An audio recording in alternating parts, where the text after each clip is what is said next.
स्वामिनी।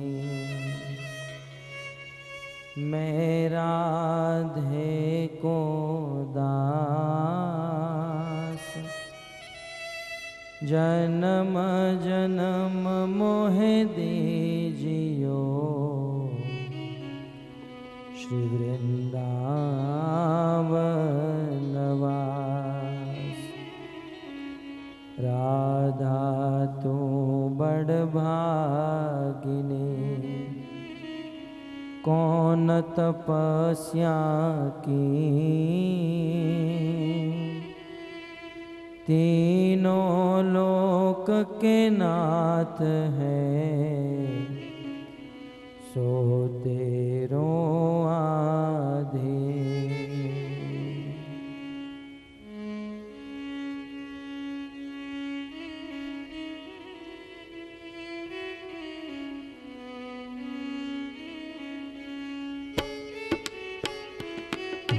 जय राधा माधव, जय कुंज बिहारी। जय राधा माधव, जय जय कुंज बिहारी। जय राधा माधव, जय कुंज बिहारी। जय राधा माधव, जय कुंज बिहारी। जय गोपी जन वल्लभ,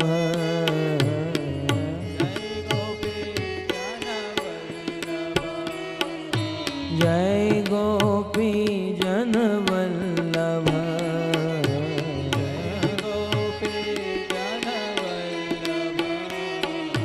जय गिरिवर धारी, जय गिरिवर धारी। जय राधा माधव, जय कुंज बिहारी। जय राधा माधव, जय कुंज बिहारी।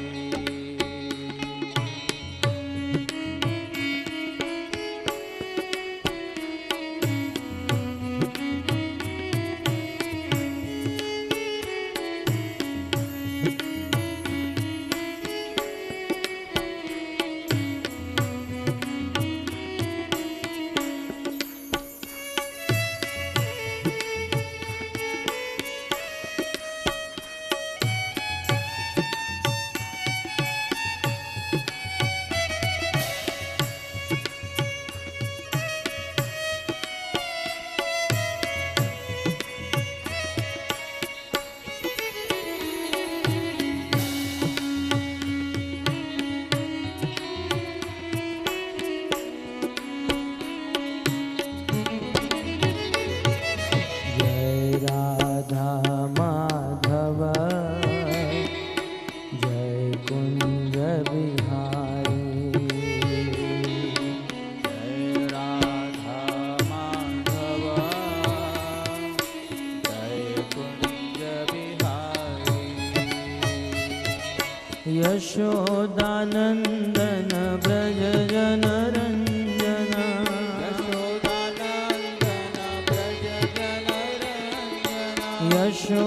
यशोदानंदन ब्रज जन रंजन।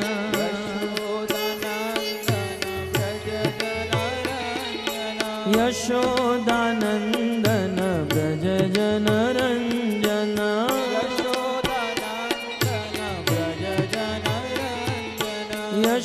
यशोदानंदन ब्रज जन रंजन।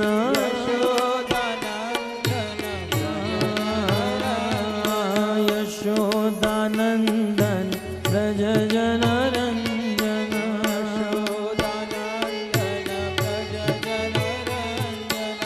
यमुना तीर वनचारी,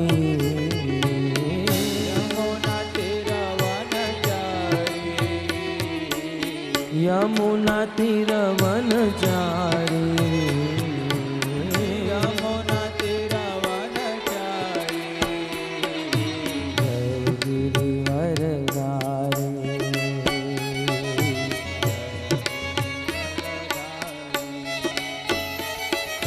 जय राधा माधव, जय कुंज बिहारी,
कृष्णा कृष्णा हरे हरे, हरे राम राम राम हरे हरे, हरे कृष्णा कृष्णा कृष्णा हरे हरे, हरे राम गाइए प्रेम से। राम राम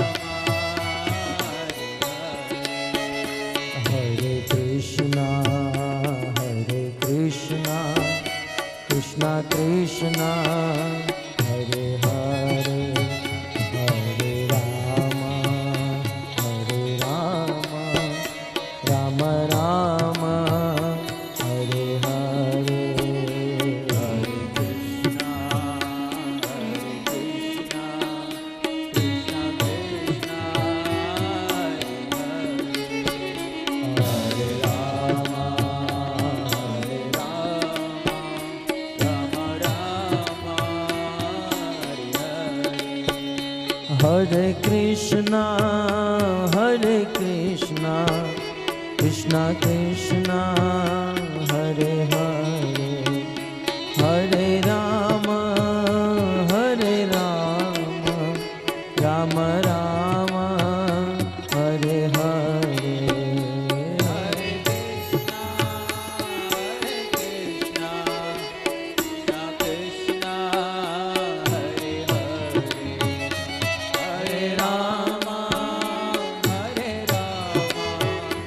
राम राम हरे हरे, हरे कृष्णा कृष्णा कृष्णा हरे हरे, हरे राम राम राम हरे हरे, हरे कृष्णा कृष्णा कृष्णा हरे हरे, हरे राम राम हरे हरे, हरे कृष्णा कृष्णा कृष्णा हरे हरे, हरे राम राम राम हरे हरे, हरे कृष्णा कृष्णा कृष्णा हरे हरे, गाइए प्रेम से। हरे राम राम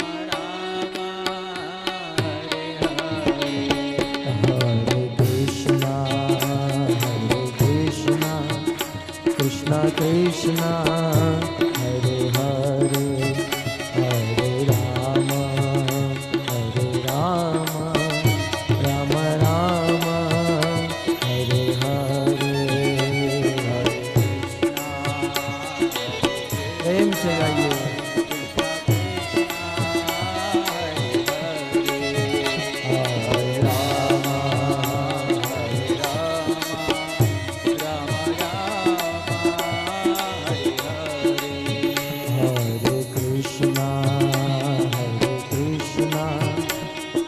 कृष्ण हरे हरे हरे राम राम राम हरे हरे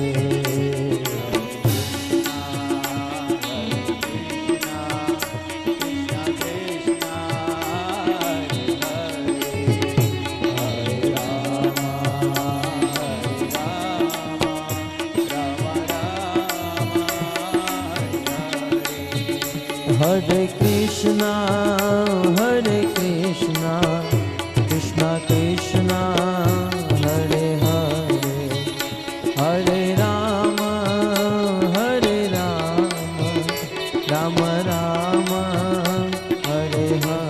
हरे कृष्णा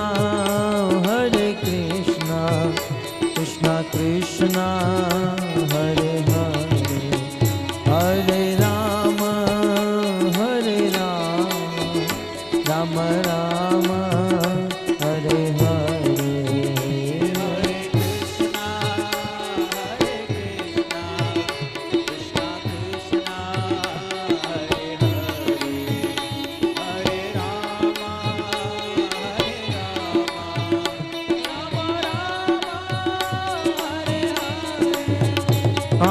हरे कृष्णा कृष्ण कृष्ण हरे हरे हरे राम राम राम हरे हरे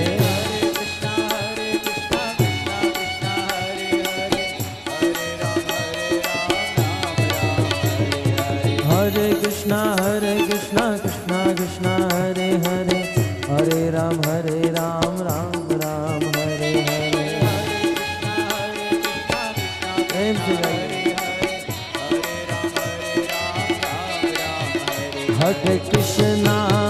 हरे कृष्णा कृष्ण कृष्ण हरे हरे हरे राम राम राम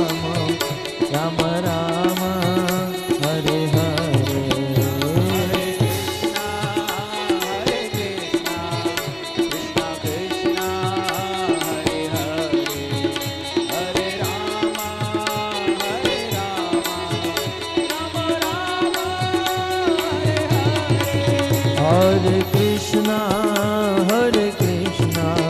कृष्ण कृष्ण हरे हरे हरे राम राम राम हरे हरे हरे कृष्णा कृष्ण कृष्ण हरे हरे हरे राम राम राम हरे हरे हरे कृष्णा कृष्ण कृष्ण हरे हरे हरे राम राम राम हरे हरे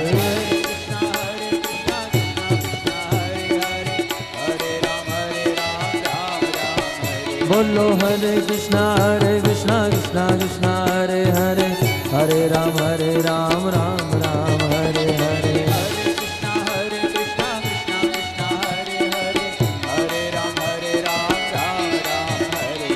राधा श्याम सुंदर राधा श्याम सुंदर राधा श्याम सुंदर राधे राधा श्याम सुंदर राधा श्याम सुंदर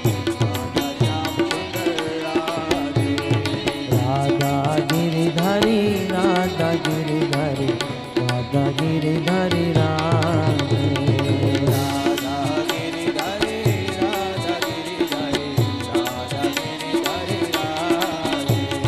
जगन्नाथ जगन्नाथ बलदेव जय सुभद्रा जय जगन्नाथ बलदेव जय सुभद्रा जय जगन्नाथ जगन्नाथ बलदेव जय सुभद्रा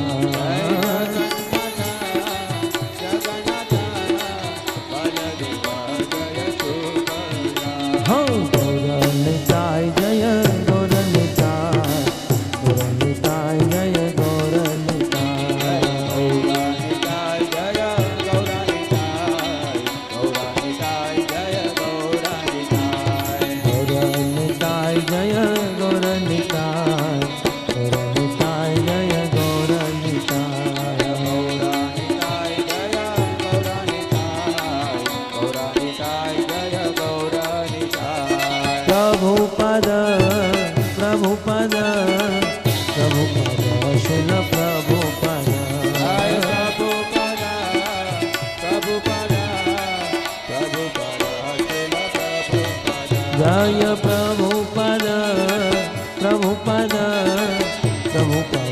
शिल प्रभुपद जय प्रभुपद प्रभुपद प्रभुपद शिल प्रभुपद जय जय प्रभुपाद प्रभुपाद प्रभुपाद प्रभुपाद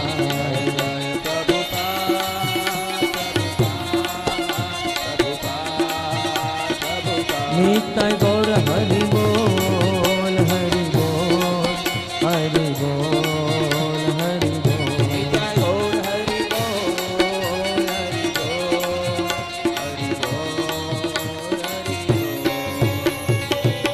युग धर्म हरि नाम संकीर्तन की शील प्रभुपाद की निताय गौर प्रेमानंद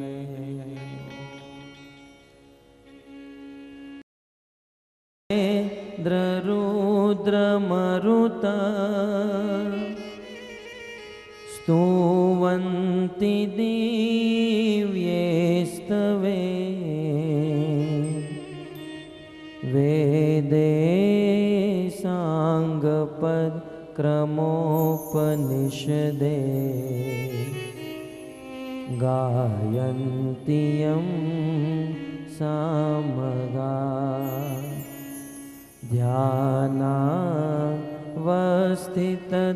ध्यानावस्थिततद्गतेन मनसा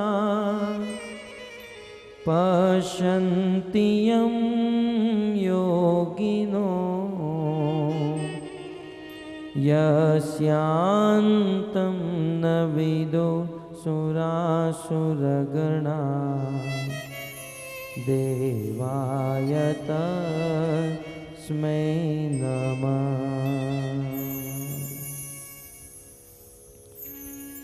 वंशी विभो शितकरा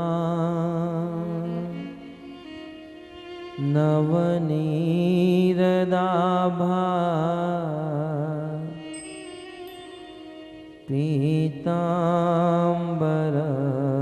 पीताम्बरदरुणबिं बफलधरोष्ठा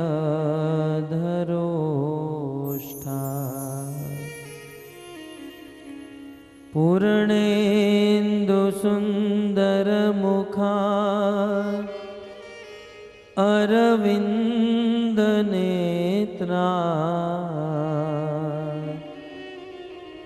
कृष्णात् परं किमपि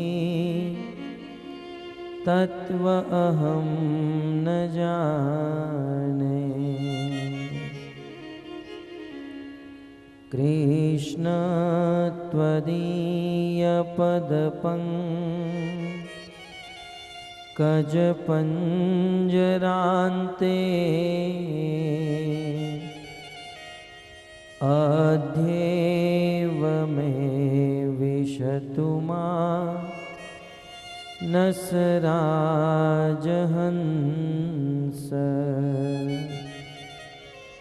प्राणप्रयाणसमये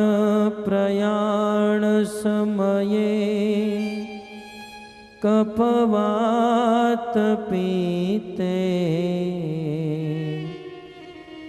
कंठावरोधन विदो स्मरण कुतस्ते योऽन्त प्रविश्य मम वा चमिमां प्रसुप्ता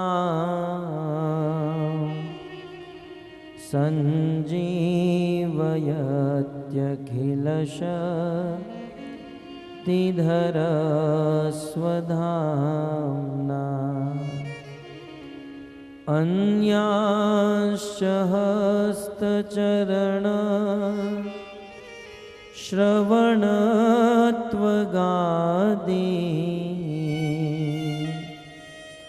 प्राणान्नमो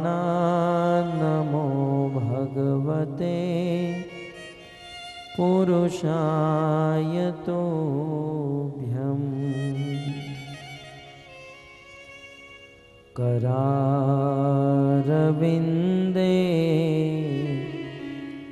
न पदारविन्दम्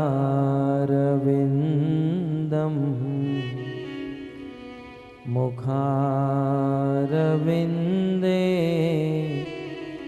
विनिवेशयन्तम्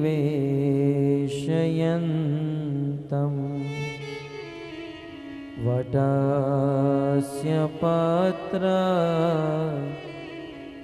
पुटेशयानं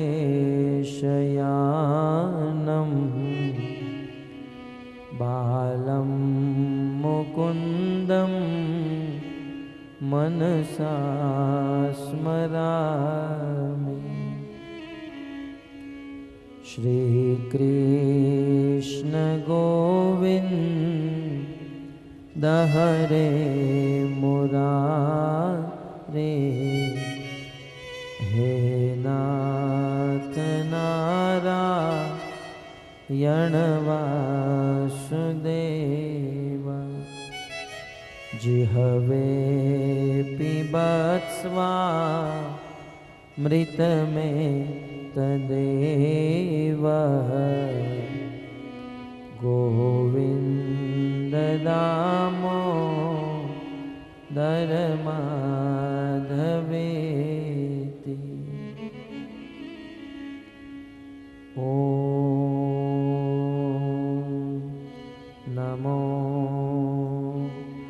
भगवते वासुदेवाय।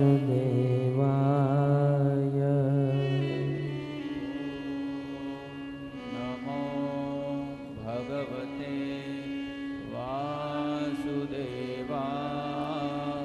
ॐ नमो भगवते वासुदेवाय।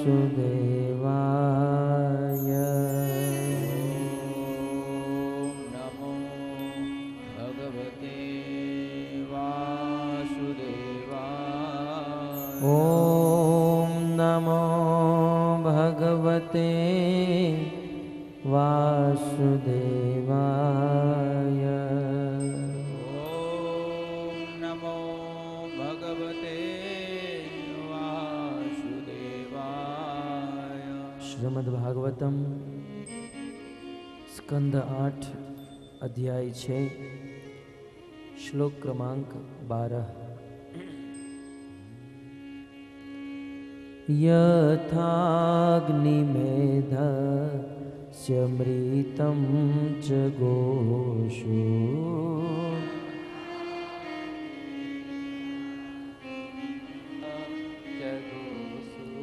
भुवि अन्नमम्बोद्युमने च वृत्तिम् भूद्यमने च वृत्तिम् योगे मनुष्या यदियन्ति हित्वा योगेर्मनुष्या यदियन्ति हित्वा गुणेषु बुद्ध्या कवयो वदन्ति गुणेषु बुद्ध्या कवयो वदन्ति तं त्वां वयं नाथ सम्मुजिहानम् तं त्वां वयं नाथ समोजिहानम् सरोजनाभाति चिरेप्सितार्थम् सरोजनाभाति चिरेप्सितार्थम् दृष्ट्वा गतानि वृत्तिमद्य सर्वे गतानिर्वृत्तिमाद्य सर्वे गजादवार्ता इव गाङ्गमम्भ गजादवार्था इव गाङ्गमम्भ सत्वं विदित्वाखिललोकपाला सत्वं विदित्वाखिललोकपाला वयं यदर्था तव पादमूलम् वयं यदर्थास्तव पादमूलम् समागतास्ते बहिरन्तरात्मन् समागतास्ते बहिरन्तरात्मन् किं वान्यविज्ञापमसे शशाक्षिणा किं वान्यविज्ञाप्यमशेष साक्षिणा अहं गिरित्रशशूरादयो ये अहं गिरित्रश्च सुरादयो ये दक्षादयोऽग्नेरिव केतवस्ते दक्षादयो केतवस्ते किं वा विदामेश पृथग्विभाता किं वा विदामे सप्रीत्वा विभाता विदेस्वशं नो द्विजदेवमन्त्रम् विदेस्तसं नो द्विजदेवमन्त्रम् बोलिए रमण जय जय नवल किशोर जय गोपी चित चोर प्रभु जय जय माखन चोर। श्री कृष्ण चंद्र भगवान की। अंतर्राष्ट्रीय कृष्ण भावनामृत संघ की ओर से प्रस्थापित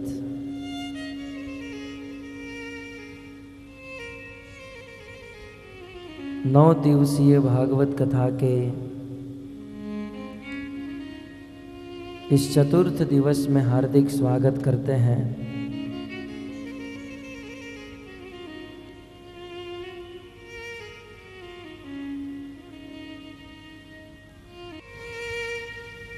यह संसार आपके द्वारा निर्मित होता है, परंतु आप में किसी भी प्रकार का विकार उत्पन्न नहीं होता है। त्वम मायया, आपकी माया से ही यह जगत,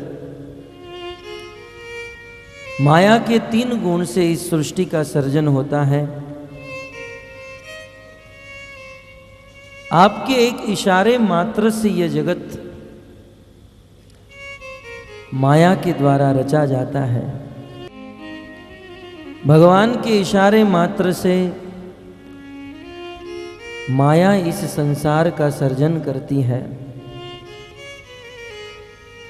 यह प्रकृति भगवान के इशारे से चलती है। त्वम मायया आश्रया स्व इदम,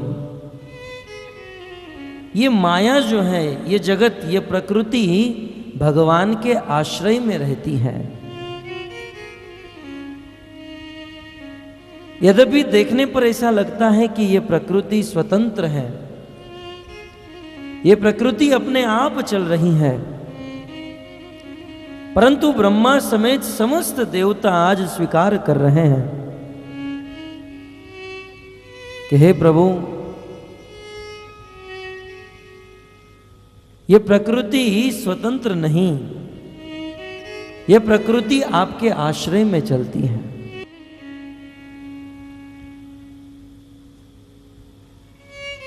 भगवत गीता में भी भगवान श्री कृष्ण कहते हैं कि हे अर्जुन, मयाध्यक्षेण प्रकृति सूयते सचराचरन् हेतु नानेय कौन्तेय जगत भी परिवर्तते। हे कुंती नंदन, हे अर्जुन, इदम प्रकृति में, ये जो प्रकृति दिख रही है, सूर्य चंद्र तारे नक्षत्र, ये सारी प्रकृति मई अधि अक्षेण, मेरे आंखों के इशारे से चलती हैं। श्रीमद् भागवत में भी भगवान कपिल देव कहते हैं, मद भयाति वाति वातो यम सूर्य तपति मद भयात। इस संसार में भगवान के भय से, भगवान के अनुशासन से ये पवन देवता वायु फैलाते हैं, इंद्र देवता भगवान के भय से वर्षा करते हैं, अग्नि देवता भगवान के भय से अग्नि प्रकट करते हैं। तो कहते हैं त्वम आश्रया, हे प्रभु, ये प्रकृति आपके आश्रय में है। और जब माया के द्वारा यह प्रकृति का निर्माण होता है, तब आप इस प्रकृति को चलाने के लिए निर्माय विश्वम, इस विश्व का निर्माण हो जाने के बाद आप इस प्रकृति को चलाने के लिए तदनु प्रविष्ट, इस प्रकृति में प्रवेश हो जाते हो। लेकिन प्रकृति में प्रवेश होकर भी आप प्रकृति के किसी भी नियम से आवृत नहीं होते हो। देखिए, एक विलक्षण घटना है, ये भगवान की एक आश्चर्यमयता है। भगवान प्रकृति के स्वामी हैं, भगवान प्रकृति के भीतर रहते हैं, परंतु फिर भी भगवान प्रकृति से आविष्ट नहीं होते। भगवान प्रकृति के नियम में बंधते नहीं हैं, वे सदैव प्रकृति से परे रहते हैं। जैसे जल के भीतर रहकर भी कमल जल के उस कीचड़ के गुणों से बिल्कुल मुक्त रहता है, ठीक उसी प्रकार भगवान प्रकृति में रहने पर भी प्रकृति से परे हैं। इसीलिए कहते हैं, पश्यन्ति युक्ता मनसा मनीषिणो गुणव्यवायेप्य गुणम विपश्चित। बड़े बड़े मुनि, बड़े बड़े साधु संत महात्मा है प्रभु, आपको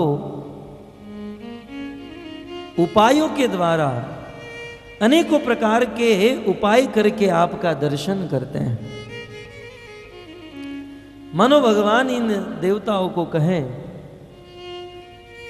कि यदि मैं अपने धाम में भी रहता हूं और आप कहते हो मैं प्रकृति में भी रहता हूं, इस जगत में भी रहता हूं, तो हे ब्रह्मा जी, हे 33 करोड़ देवी देवताओं, यदि मैं प्रकृति में रहता हूं तो प्रकृति के लोग मुझे देखने चाहिए। संसार में देखा गया है कि इस जगत में रहने वाले लोग भगवान को देख नहीं सकते।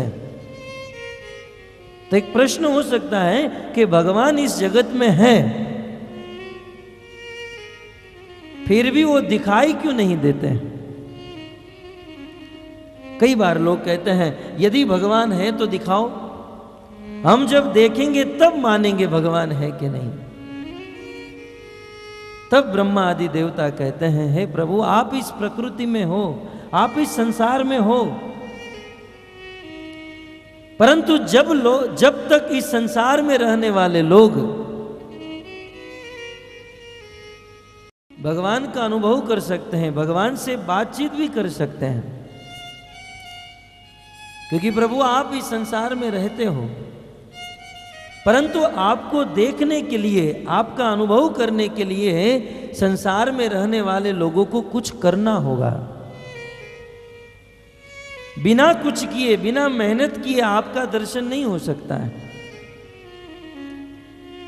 तब ब्रह्मा जी दृष्टांत के साथ कहते हैं यथाग्नि मेधस्य वृतम च गोषु। हे प्रभु, जैसे इस संसार में लकड़े में अग्नि होती है, यथा अग्नि मेधस्य, जैसे समीधा में अग्नि अवश्य होती है, परंतु उस समीधा से, उस लकड़े से अग्नि को प्रकट करने के लिए कुछ मेहनत करनी पड़ती है। लकड़े में अग्नि उत्पन्न करने के लिए अग्नि को बाहर से नहीं लाना पड़ता है।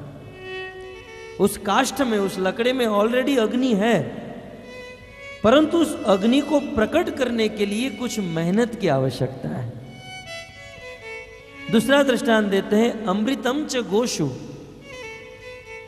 गाय में घी है, परंतु गाय से घी को प्राप्त करने के लिए कुछ मेहनत करनी होगी, कुछ उद्यम करना होगा।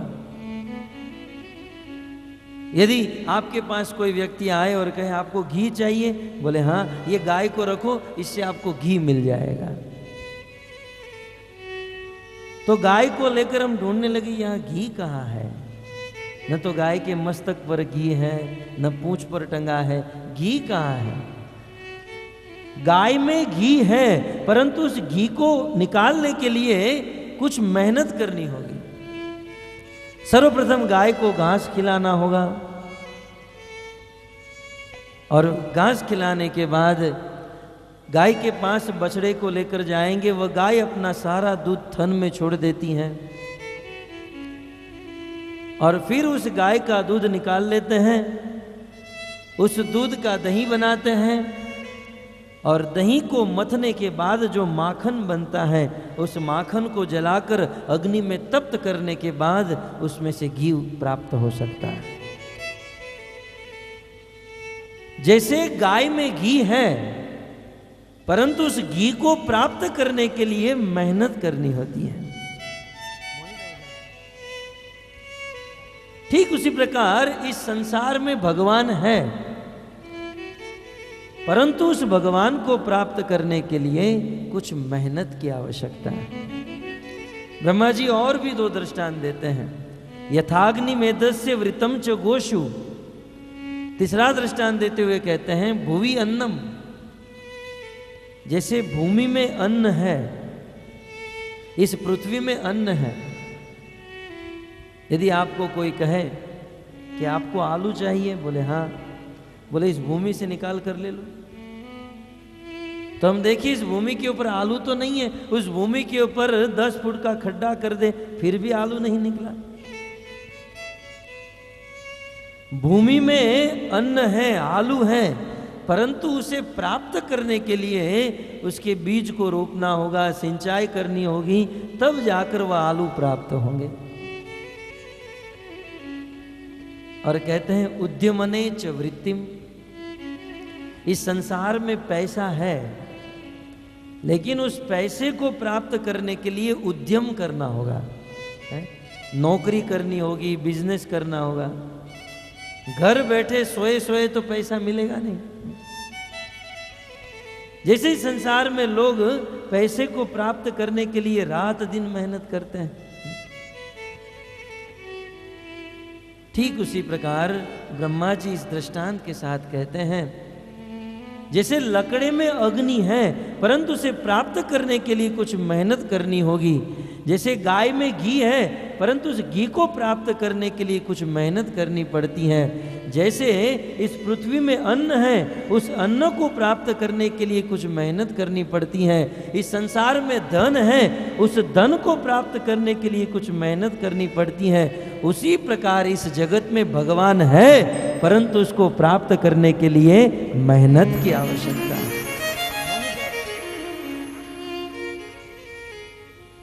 उस धन को प्राप्त करने के लिए मेहनत की आवश्यकता है। तो भक्तों, इन दृष्टांत के द्वारा यह समझा जा सकता है, इन दृष्टांत में दो चीज हैं कि इन वस्तुओं को प्राप्त करने के लिए मेहनत, और मेहनत के साथ साथ योग्य विधि। कोई यदि गाय में से घी को प्राप्त करना चाहे, और गाय से घी को प्राप्त करने के लिए मेहनत भी करे। देखो ब्रह्मा जी इन दृष्टानों के द्वारा दो सिद्धांत देना चाहते हैं। लकड़े से अग्नि, गाय से घी, पृथ्वी से अन्न और उद्यम, बिजनेस से पैसा। इन सब वस्तुओं से आपको मेहनत से वस्तु प्राप्त होगी, लेकिन उस वस्तु को प्राप्त करने के लिए मेहनत, और मेहनत के साथ साथ योग्य विधि। आप योग्य विधि के बिना मात्र मेहनत करते रहो तो भी आपको ये वस्तु प्राप्त नहीं होगी। जैसे आपको गाय दे दी जाए और कहा जाए कि इससे घी निकाल लो, कोई लंबी तलवार लेकर आए और गाय को काटे, घी तो अंदर से नहीं दिख रहा है। बेचारे ने मेहनत की, तलवार लेकर आया और गाय को काटा, मेहनत किया, लेकिन योग्य मेहनत नहीं किया, विधि के अनुसार मेहनत नहीं किया। इसलिए गाय होते हुए भी मेहनत करने के बाद भी उसे घी प्राप्त नहीं हो। तो विचार कीजिए भक्तों, जब संसार की यह साधारण वस्तुओं को प्राप्त करने के लिए योग्य विधि और योग्य मेहनत की आवश्यकता है, तो परम पुरुष भगवान को प्राप्त करने के लिए मेहनत और विधि की आवश्यकता नहीं है? अवश्य। जब एक साधारण धन प्राप्त करने के लिए लोग विधि करते हैं, मेहनत करते हैं, अन्न प्राप्त करने के लिए विधि के अनुसार मेहनत करते हैं, जब यह साधारण वस्तु को प्राप्त करने के लिए विधि और मेहनत की आवश्यकता है, ठीक उसी प्रकार भगवान इस जगत में हैं। उस भगवान को प्राप्त करने के लिए योग्य विधि और योग्य मेहनत की आवश्यकता है। तब मानो देवताओं को पूछा जाए, ठीक है, हम समझ गए कि भगवान तदनु प्रविष्ट इस पृथ्वी में प्रवेश होते हैं, भगवान इस संसार में रहते हैं, और उस भगवान को प्राप्त करने के लिए योग्य विधि और मेहनत करनी होगी। तो उस भगवान को प्राप्त करने के लिए वो विधि क्या है जिससे हम उस विधि के अनुसार मेहनत कर सकें, प्रयास करें? तब तीसरे लाइन में कहते हैं, योगे मनुष्या यदि यन्ति हित्वा। इस जगत में रहने वाले भगवान को प्राप्त करने के लिए योग करना होगा। योग के द्वारा इस संसार में भगवान को प्राप्त किया जा सकता है। परंतु एक बहुत सुंदर बात बताते हैं कि भगवान को कौन प्राप्त कर सकता है, किस विधि से भगवान को प्राप्त करना है वो हम बाद में देखेंगे, परंतु भगवान को कौन प्राप्त कर सकता है? तब इसका उत्तर देते हुए कहते हैं, मनुष्य। योगे मनुष्य, उस भगवान को मात्र मनुष्य ही प्राप्त कर सकते हैं। वक्त तो कितनी सुंदर बात है। मनुष्य जन्म ही एक ऐसा जन्म है जिस मनुष्य शरीर को प्राप्त करके व्यक्ति भगवान की प्राप्ति कर सकता है। इसलिए यहां पर क्लेरिफिकेशन कर रहे हैं, गाय, बैल, गधा, कुत्ता भगवान को प्राप्त नहीं हो सकता, मनुष्य ही भगवान को प्राप्त कर सकता है। क्यों? क्योंकि योगे, भगवान की प्राप्ति करने के लिए जो विधि है, जो मेहनत है, वो मनुष्य के ही बस की बात है। वो विधि और मेहनत मात्र मनुष्य ही कर सकता है, अन्य और कोई नहीं कर सकता। अतः मनुष्य, इसलिए तो भगवान रामचंद्र ने कहा, बड़े भाग मानुष तन पावा, बड़े भाग मानुष तन पावा, सुर दुर्लभ मुनि संतरु गावा। भगवान श्री रामचंद्र अयोध्या की प्रजा को उपदेश देते हुए कहते हैं, बड़े भाग मानुष तन पावा। हम सबका बहुत बड़ा भाग्य है कि हम सबको मनुष्य जीवन प्राप्त हुआ है। क्योंकि ये मनुष्य जीवन एक ऐसा जीवन है जिसके द्वारा हम भगवान की प्राप्ति कर सकते हैं। वैसे तो इस जगत में 84 लाख की योनि है, परंतु 84 लाख की योनि में भगवान की प्राप्ति कराने वाला एकमात्र शरीर वो है मनुष्य शरीर। इस मनुष्य शरीर के द्वारा ही भगवान की प्राप्ति। अतः ये मनुष्य जीवन अत्यंत दुर्लभ है। भक्तों, ये मनुष्य जीवन 84 लाख के चक्कर काटने के बाद प्राप्त होता है। कभी गाय बने, कभी बैल, कभी गधा, कभी कुत्ता, कभी उड़ने वाले पक्षी बने, 4 पांव पर चलने वाले पशु बने। ऐसे 84 लाख योनि के चक्कर काटने के बाद एक एक योनि में 100 वर्ष, कुछ कुछ ऐसी योनि होती है जिसमें 500,000 वर्ष तक खड़े रहना पड़ता है। तो हजारों वर्ष में 84 लाख के चक्कर काटने के बाद ये मनुष्य जीवन प्राप्त होता है। इसलिए इस मनुष्य जीवन को दुर्लभ कहा गया है। और ये मनुष्य जीवन बहुत सुंदर है क्योंकि इस मनुष्य जीवन में व्यक्ति योग कर सकता है, भगवान को प्राप्ति करने का उपाय कर सकता है। और कहते हैं सुर दुर्लभ है। जो मनुष्य जीवन बड़े बड़े देवताओं को भी दुर्लभ है। इस श्लोक में और एक शब्द आया है गुणेशु बुद्धिया। कहते हैं भगवान की प्राप्ति एक तो मनुष्य शरीर में हो सकती है और दूसरा गुणेशु, गुणों से, 3 गुणों से बने हुए इस पृथ्वी पर भगवान की प्राप्ति हो सकती है। श्रील प्रभुपाद जी इसके परपोर्ट में लिखते हैं कि human body are like a junction. ये मनुष्य जीवन और ये पृथ्वी लोक एक जंक्शन के समान है। जैसे जंक्शन से कोई गाड़ी निकलती है, दिल्ली की ओर जाती है, कलकत्ता की ओर जाती है, वैसे मनुष्य जीवन एक जंक्शन के समान है। इस मनुष्य जीवन में यदि हम अच्छे कार्य करते हैं, भगवान की भक्ति करते हैं, तो इस मनुष्य जीवन के द्वारा हम भगवान को प्राप्त कर सकते हैं।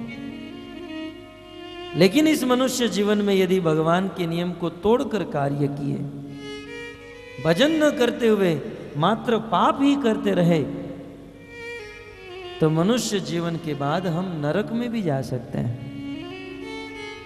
अतः मनुष्य जीवन अत्यंत दुर्लभ।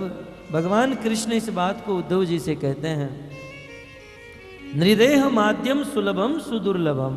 हे उद्धव, ये नृदेह, ये मनुष्य का शरीर अत्यंत दुर्लभ है और ऐसा दुर्लभ मनुष्य का शरीर आज हम सबको प्राप्त हुआ है। तब इस व्यक्ति को चाहिए कि इस मनुष्य शरीर का सहारा लेकर इस भवसागर को पार करके भगवान के पास चला जाए। योगे मनुष्या यदि यंति हित्वा। मनुष्य जीवन में और इस पृथ्वी लोक में व्यक्ति भगवान की प्राप्ति कर सकता है। कैसे? तो कहते हैं योगे, योग के द्वारा।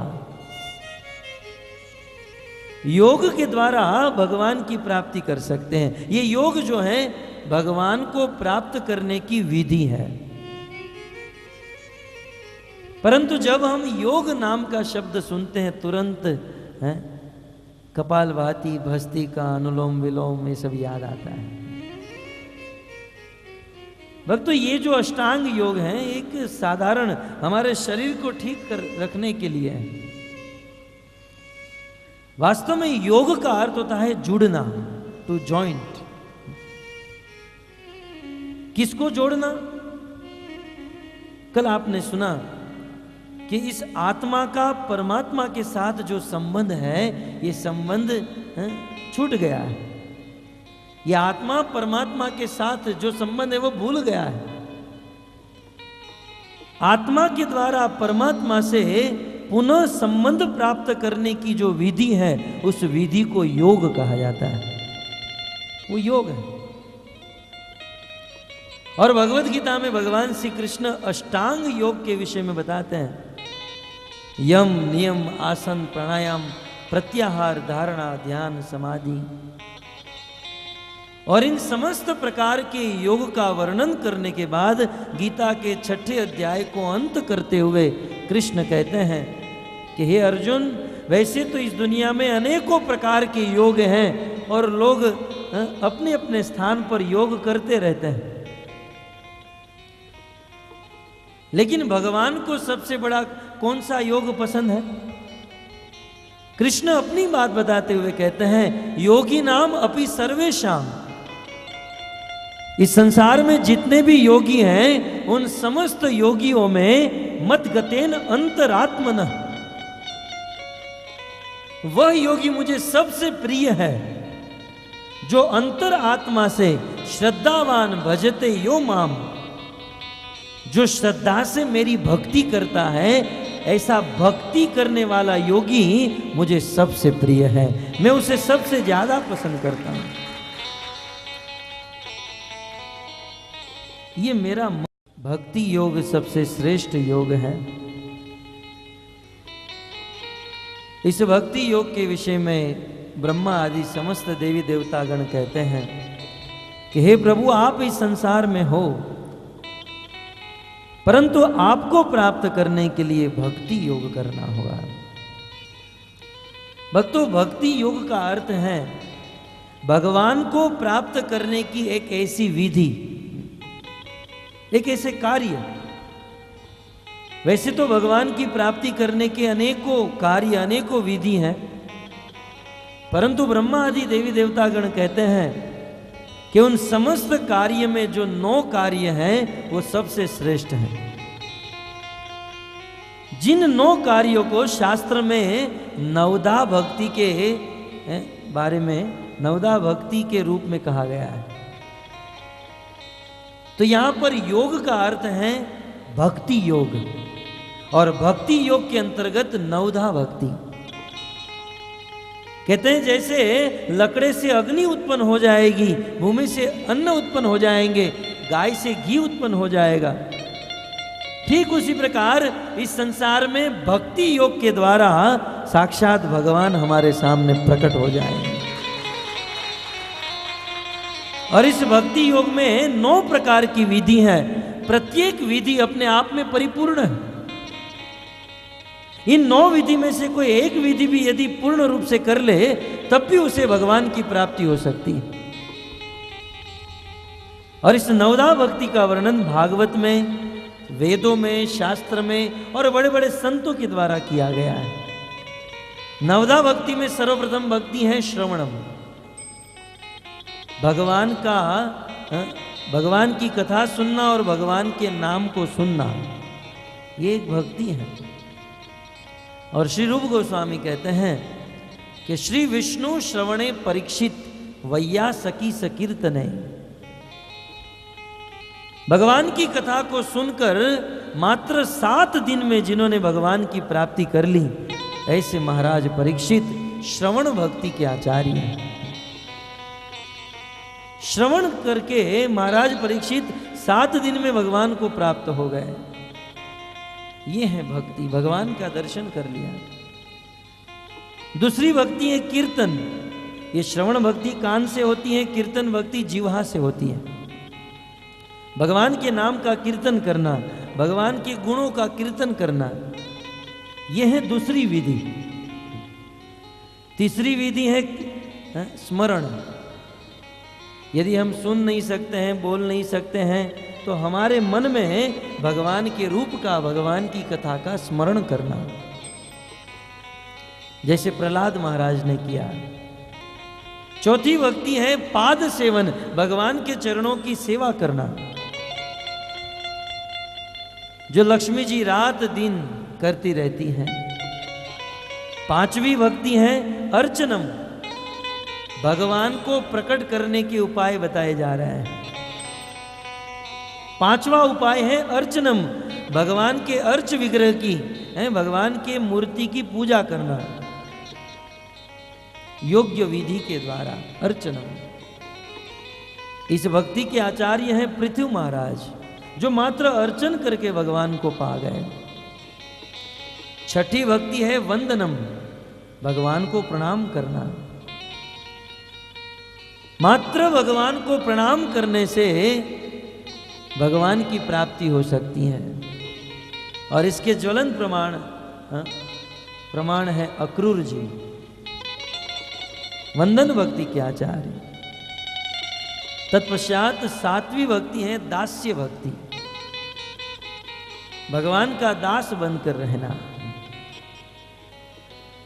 भगवान को अपना स्वामी मानना और हम भगवान के दास हैं ये समझना। भक्त ये समझने की बात नहीं, ये है ही, जीवेर स्वरूप है ही नित्य कृष्ण दास। ये जीव जो है, जीव का स्वरूप है, वे नित्य निरंतर भगवान का दास है।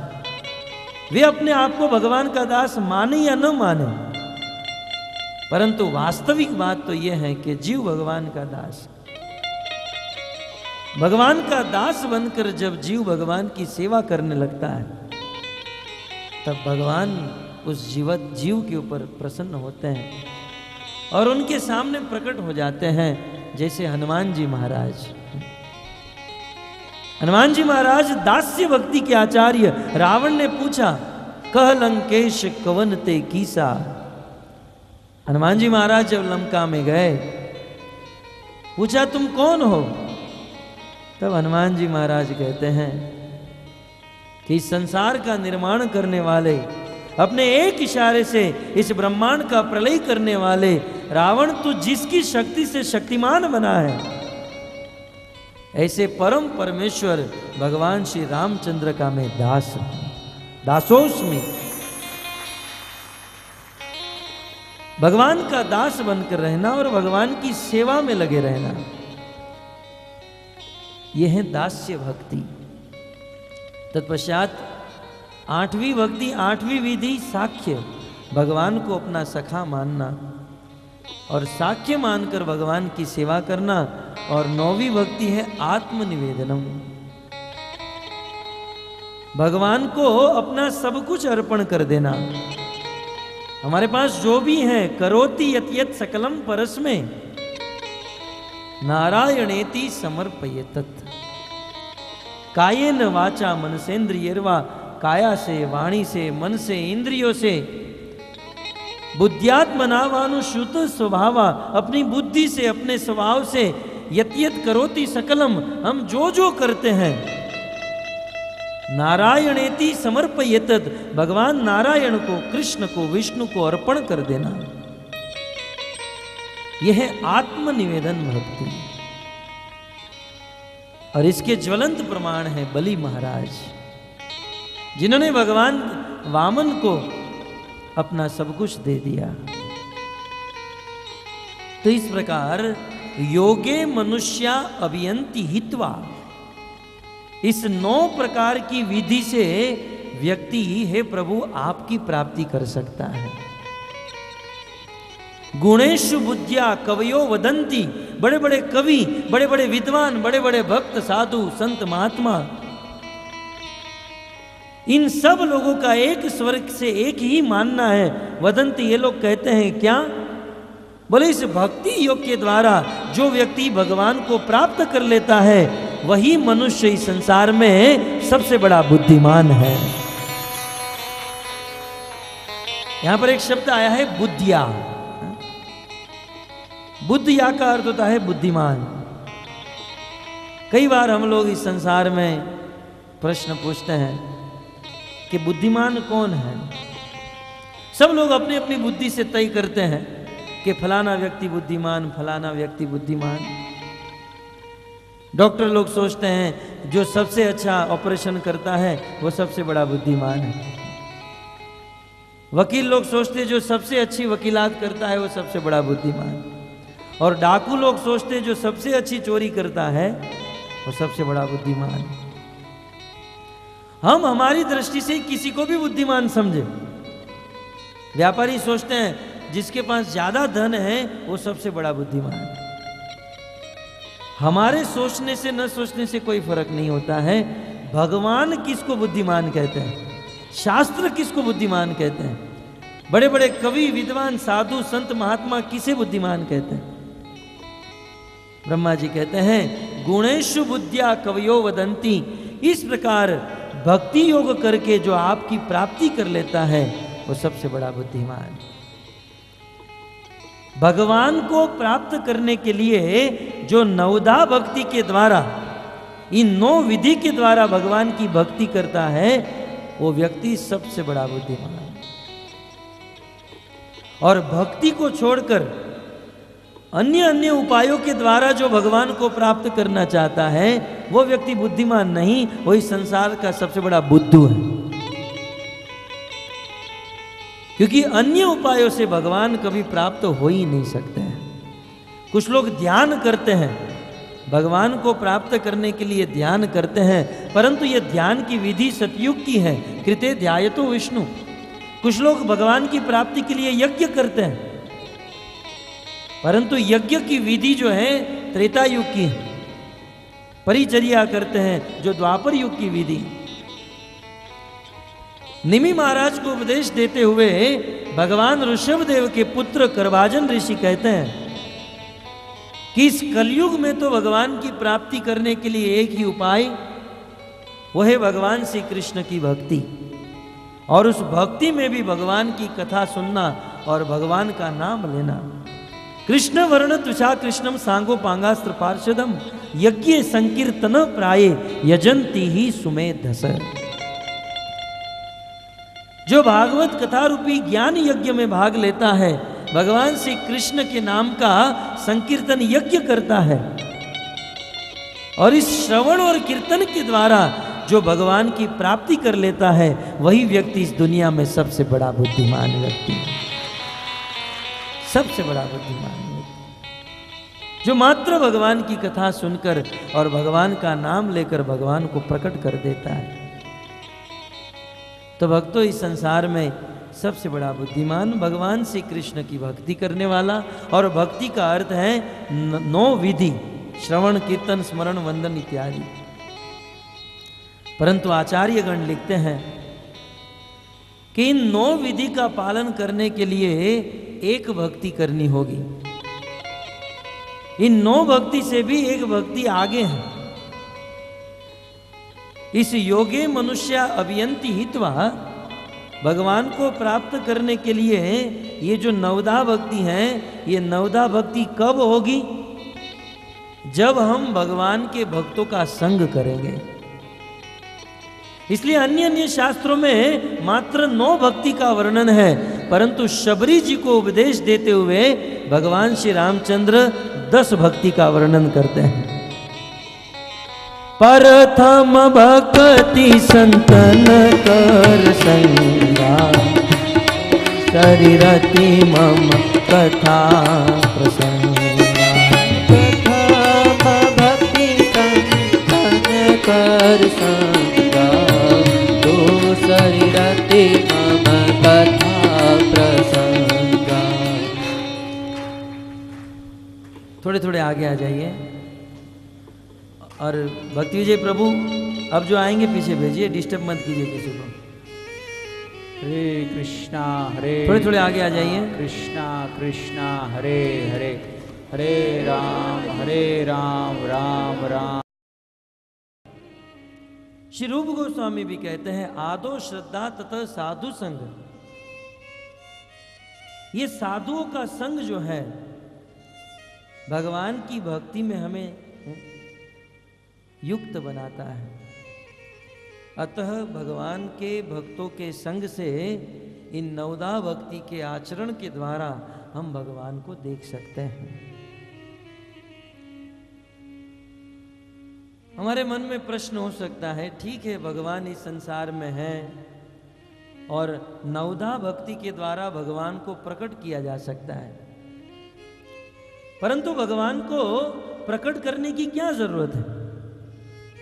इन भक्ति के द्वारा भगवान को प्रकट करने की क्या आवश्यकता है? इसका उत्तर देते हुए समस्त देवी देवता एक स्वर से गाते हैं, तम त्वाम वयम नाथ सम्मुजिहानम सरोजनाभाति चिरेप्सितार्थम दृष्ट्वा गतानिव ऋतमद्य सर्वे गजादवार्ता इव गांगमंभ। ब्रह्मा जी भगवान श्री विष्णु से कहते हैं, हे प्रभु, त्वं त्वाम वयम नाथ सम्मुजिहानम। हे नाथ, आप हम सबके ईश्वर हो, हम सबके स्वामी हो। और आज हे सरोजनाभ भगवान को एक संबोधन देते हुए कहते हैं कि हे सरोजनाभ, आपकी नाभि सरोज कमल के समान सुंदर है, अथवा आपकी नाभि से एक बहुत सुंदर कमल प्रकट होता है, इसलिए संसार के लोग आपको सरोजनाभ कहते हैं। हे सरोजनाभ, हे नाथ, तम त्वाम, हम लोग आपके शरण में आए और जब हमने आपकी स्तुति की तो आप हमारे सामने प्रकट हो गए। सरोज नाभा अति चिर इप्सितार्थम।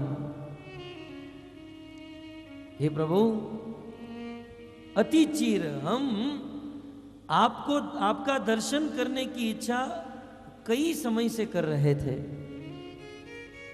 हमारे हृदय में आपके दर्शन करने की इच्छा बहुत काल से थी। भक्तों, भगवान का दर्शन करने की इच्छा प्रत्येक भक्त को होती है। एक भक्त चाहता है इप्सितार्थम, इप्सित का अर्थ होता है इच्छा। एक भक्त की इच्छा होती है मुझे भगवान का दर्शन हो,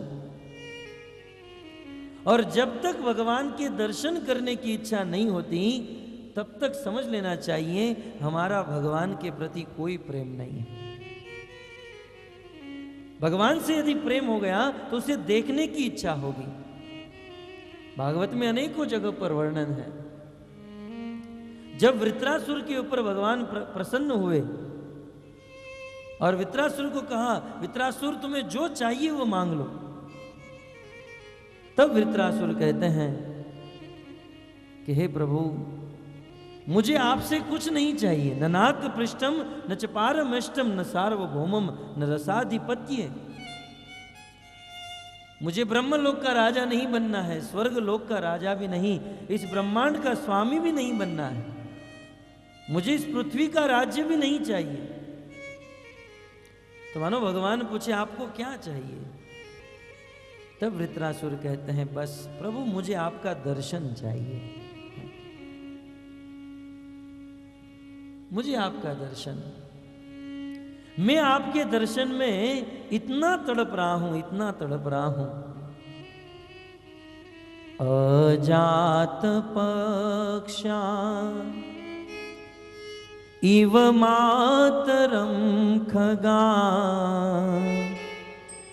स्तन्यम यथावत् सराशोदयार्ता प्रियं प्रियेव व्युषितं विषण्णा मनोरविन्दाक्ष दिद्रक्षते त्वाम्। हे प्रभु, मैं आपके विरह में, आपके दर्शन करने में इतना तड़प रहा हूं जैसे अजात पक्षा, एक पक्षी का बच्चा है और उस पक्षी के बच्चे की पंख नहीं है। उस बच्चे को भोजन के लिए उनके माता पिता वन में जाते हैं भोजन एकत्रित करने के लिए, और उस समय संध्या का समय हो जाता है। उस पक्षी के माता पिता को आने में देरी हो जाती है, और जब उस पक्षी को भूख लगती है और अपने माता पिता को देखने की राह देखता है, कब मेरे माता पिता आएंगे। स्तन्यम यथा वत्सरा शूद्र आर्ता। जैसे गाय वन में विचरण करने के लिए जाती हैं, उस समय उनके बछड़े घर पर होते हैं, भूख लगी है और अपनी मां के स्तन का दूध पान करने के लिए गाय के बछड़े जैसे उस गाय का वन से वापस आने की राह देखते हैं, कब मेरी माँ आएगी और मुझे अपने स्तन का पान कराएगी। जैसे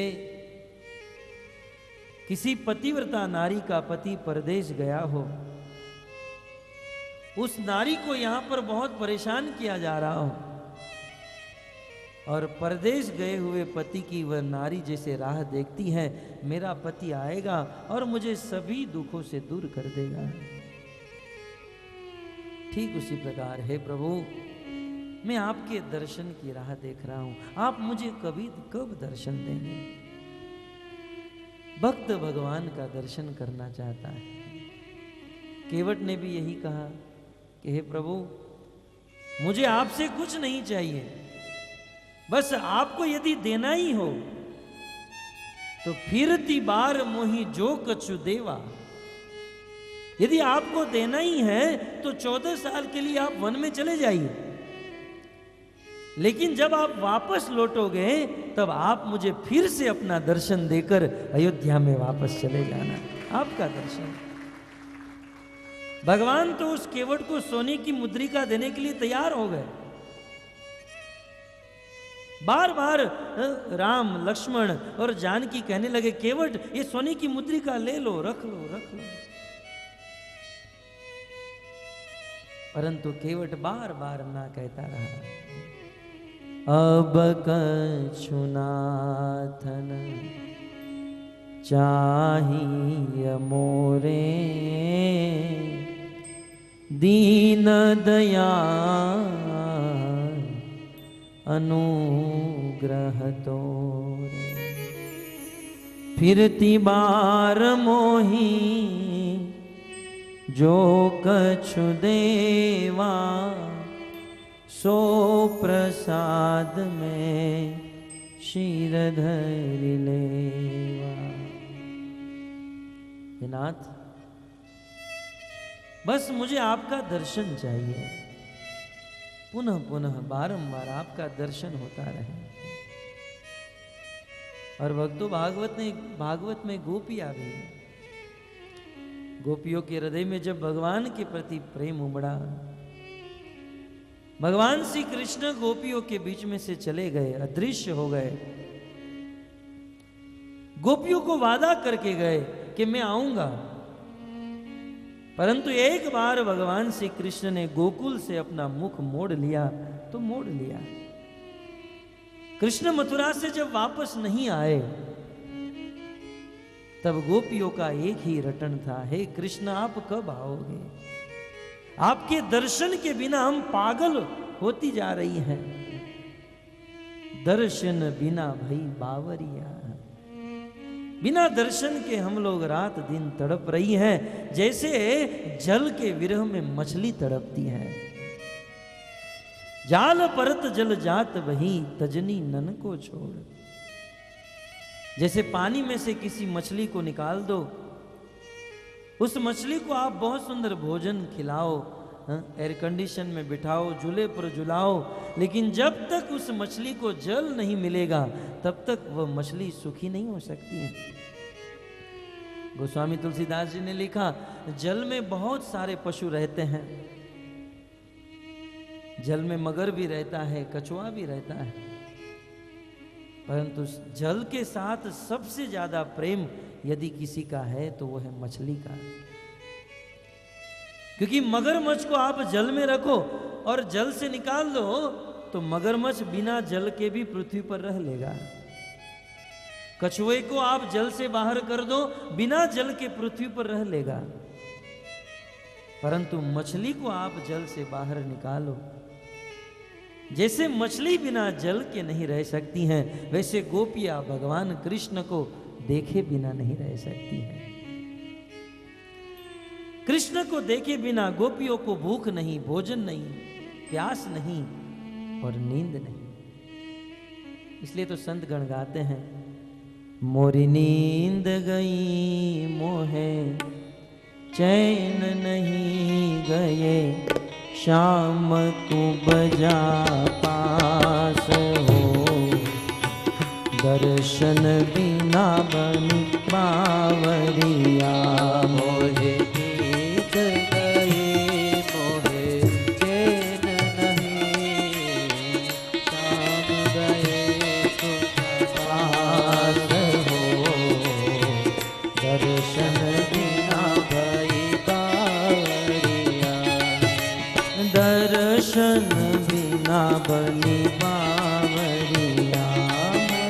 दर्शन बिना भई बावरिया। खूब जाने कछु कामन कीना, श्याम को वश कर लीना। खूब जाने कछु कामन कीना, श्याम को बस कर लीना। खूब जाने कछु कामन कीना, श्याम को वश कर लीना। सखी खूब जाने कछु कामन कीना, श्याम को बस कर लीना। बिरहा अगन कूचत है सीना, कैसे होगा जीना।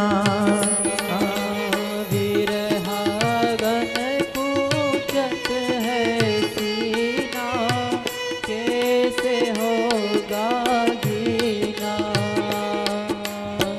बिरहा अगन कूचत है सीना, कैसे होगा जीना। विरहागन पूछत है सीना, कैसे होगा जीना। ना हो सकी कैसे होगा जीना। नटवर नागर आनंद सागर, नटवर नागर आनंद सागर।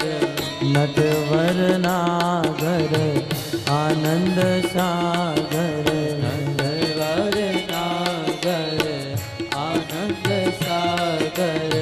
मैं हूँ चरण की दासी हो, दर्शन बिना बनी बावरिया। मोरी गीत गए मोहे चैन नहीं, श्याम गए कुछ पास मोरे, दर्शन बिना भई बावरिया। भगवान के भक्त भगवान को देखने के लिए तरसते रहते हैं। हे सरोजनाभ इप्सितार्थम, हमारी इच्छा थी कि हमें आपका दर्शन हो जाए, और आपका दर्शन करने के लिए चिरकाल से हम बहुत समय से आपकी राह देख रहे थे। एक महत्वपूर्ण शब्द आया है, सरोज नाभ अति चिर इप्सितार्थम। चिरात का अर्थ होता है अनेक काल से। भक्त यहां पर भगवान की भक्ति करने वाले साधकों के लिए एक विशेष बात बताई जा रही है। जो लोग भगवान के भक्ति के साधन मार्ग में चल रहे हैं, उन भक्तों को चाहिए भगवान का दर्शन करने के लिए धैर्य रखे, क्योंकि भगवान तुरंत प्राप्त नहीं होते हैं। अति चिर इप्सितार्थम, बहुत बहुत समय के बाद भगवान मिलते हैं। अपने भक्तों को रुलाते हैं, थोड़ा तड़पाते हैं। देवताओं का यह कहना है कि अति चिर काल से हम साधना स्तुति भक्ति करते आए, तब जाकर आज आपका दर्शन हुआ है। परंतु प्रभु, आज जब आपका दर्शन हुआ, आपका दर्शन करके हमारे हृदय में इतना सुख हुआ, दृष्ट्वा गता निवृत्तिम अद्य सर्वे, हमारे जीवन में जितना भी दुख था वह सारा दुख नष्ट हो गया, और आपके दर्शन से हमें कितना सुख प्राप्त हुआ। दृष्टांत देते हुए कहते हैं, गजात वार्ता इव गांग मंभ। गजा का अर्थ होता है हाथी, गज का अर्थ होता है हाथी, और गजा का अर्थ होता है बहुवचन में बहुत सारे हाथी। कई बार देखा गया है बड़े बड़े हाथी दावा अग्नि में फंस जाते हैं। जंगल में रहने वाले हाथी दावा अग्नि में फंसे हैं, चारों ओर से जंगल में आग लगी है और वह हाथी चारों दिशा में भागते हैं, हम कहां से बाहर निकलें। परंतु जंगल में लगी हुई दावाग्नि से वह हाथी बाहर नहीं निकल सकते हैं। ठीक उसी प्रकार जैसे हम इस संसार रूपी दावा नल में फंसे हैं, रात दिन काम क्रोध लोभ मोह मद मात्सर्य की अग्नि हम सबको जला रही है। चाहते हुए भी इस अग्नि से हम मुक्त नहीं हो सकते हैं। कई बार लोग सोचते हैं कि यहाँ भारत में बहुत दुख है, कष्ट है, अग्नि है, ताप है, हम लोग अमेरिका जाएंगे तो क्या वहां अग्नि नहीं है, वहां दुख नहीं है। अमेरिका में बहुत दुख है, हम यूरोप में जाएंगे तो क्या वहां दुख नहीं है। चारों ओर ये संसार दावा नल से धधक रहा है, सभी ओर से दुख है, क्लेश है, कष्ट है। और जैसे चारों ओर से जंगल में लगी हुई आग से वह गजराज बड़े बड़े हाथी तप्त हो जाते हैं, ठीक उसी प्रकार संसार में लगी हुई आग से, दुख से हम दग्ध हैं। वह हाथी आग की लपट से परेशान हो जाता है, वह आग अग्नि उसे जलाती रहती है और चारों ओर दौड़ता रहता है। परंतु कहते हैं उस दावा अग्नि में फंसे हुए हाथी को दौड़ते दौड़ते अचानक गंगा नदी का दर्शन हो जाए, तुरंत आग की लपट से जलता हुआ हाथी उस गंगा के ठंडे जल में प्रवेश कर जाए और उनको जितने सुख का अनुभव होता है उतना ही सुख हे प्रभु आपका दर्शन प्राप्त करके हमें होगा। चारों ओर से अग्नि लगी हुई हाथी को जब गंगा का स्पर्श होता है और जितना सुख होता है उतना ही सुख अद्य हे प्रभु, उतना ही सुख आज आपको देखकर हमें हो रहा है। तो भक्तों, भगवान का दर्शन क्यों करना चाहिए? समस्त दुखों से मुक्त होकर भगवान के प्रेम की प्राप्ति करने के लिए। समस्त देवतागण कहते हैं हे प्रभु आज आप हमारे सामने प्रकट हो गए, हम लोग सुखी हो गए, परंतु हम कुछ उद्देश्य को लेकर, कुछ आशा लेकर आपके पास आए हैं। ट्रेबल कम करो प्रभु, कुछ आशा लेकर हम आपके पास आए हैं। तो मानो भगवान ने कहा अच्छा आप कुछ आशा लेकर आए हो, मुझे तो पता ही नहीं। मानो भगवान ऐसा कहे कि आपके अंदर क्या चल रहा है मुझे तो पता ही नहीं, बोलो बोलो। तब ब्रह्मा आदि देवी देवता कहते हैं क्यों प्रभु मजाक कर रहे हैं आप, आपने बस हमारे साथ ही मजाक शुरू कर दिया। आपको क्या नहीं पता है, सत्वम विदित्वा खिल लोक पाला वयम यदर्थास्तव पाद मूलम।